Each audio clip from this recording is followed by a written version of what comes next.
Welcome back to Office Administration. We're going to continue travel arrangement, and today we're going to look at a brand new specific objective that CSEC have set out for us. That is to determine monetary instrument used during travel.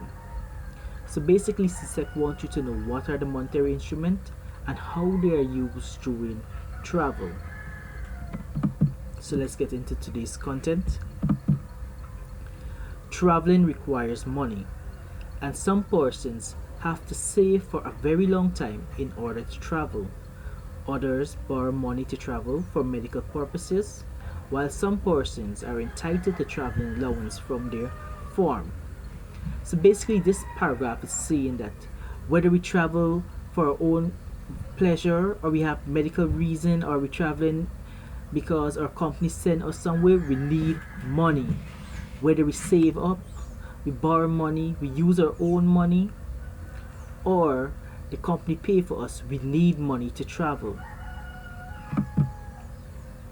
Sometimes the company pays the expense for the trip of an employee or executive traveling on business or even on vacation. These expenses can be paid in different monetary instruments. The other paragraph is saying that most of the time, whenever a company sends someone on a business trip or even on vacation, they will pay that person traveling expense, and they will do so using various monetary instruments. So let's get into some of these monetary instruments that are used abroad. Monetary instrument for use overseas: traveler's check. Traveler's checks are purchased at banks or other financial agencies by travelers who, for security reasons, prefer to traveler's check to cash. So, people who are traveling abroad, sometimes they're afraid to carry around a large amount of cash because they're in a new country. They don't know where. Sometimes they don't know the environment, so they're afraid to be robbed of their cash.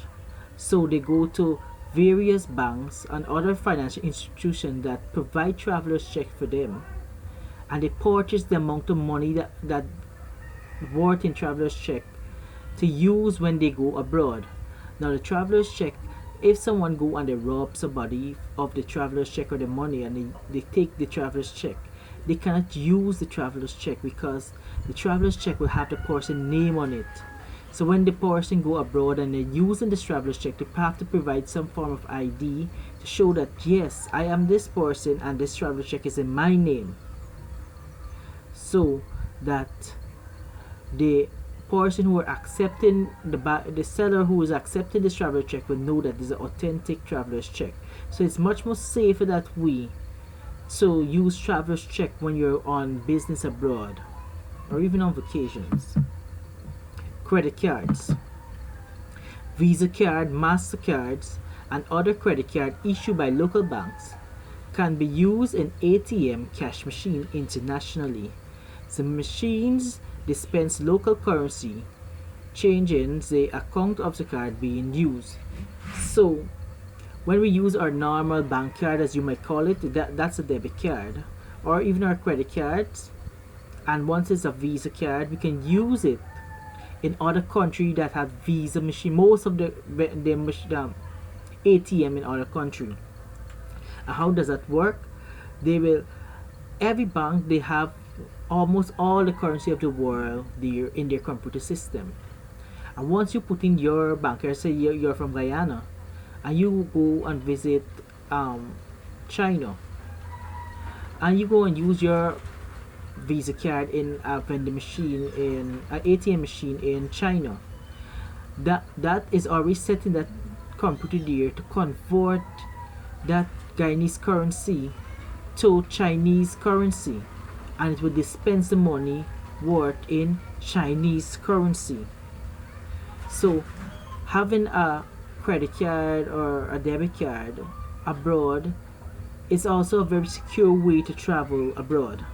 Let's continue. Letter of credit. If large sum of money are needed abroad, a letter of credit may be obtained from a local bank prior to leaving the country.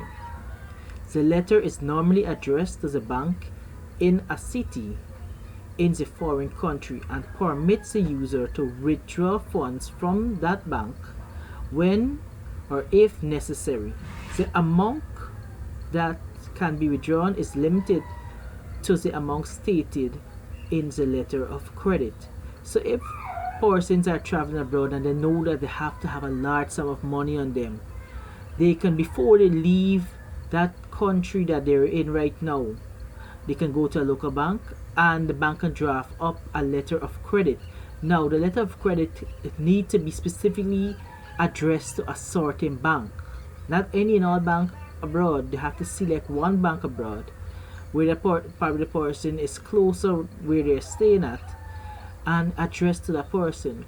And this letter of credit will state a certain amount of money that this person can withdraw, and they can go and either use the letter of credit if necessary, or if they don't have to use it, but once the need comes up and they have that letter of credit, they could go to the bank and withdraw X amount of money that is stated in that letter of credit. They cannot draw more than that money that is stated in that letter of credit, but they could draw less than. So that's also a safe way to travel without carrying around cash. Bank drafts. A bank draft is drawn up by a bank on its account in another bank. It draws on funds the bank has on deposit in another bank. They can be purchased by customer for bill payment purposes when a personal check would not be accepted.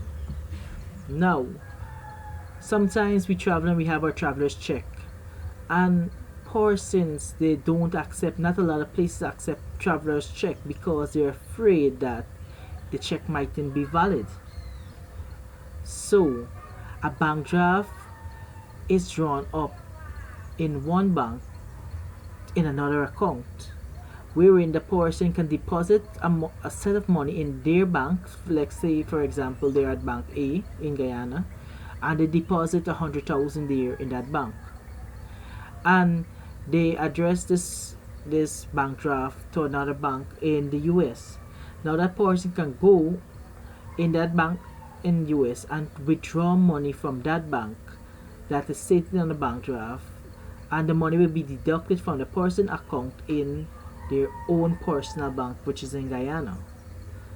So bank draft is very useful as well.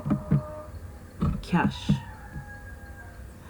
Cash of the foreign country being visited can be obtained from local banks and brokers before leaving the country. So before you travel, you can also go to local banks within your country or money brokers and purchase foreign cash to travel with, so that you can use it.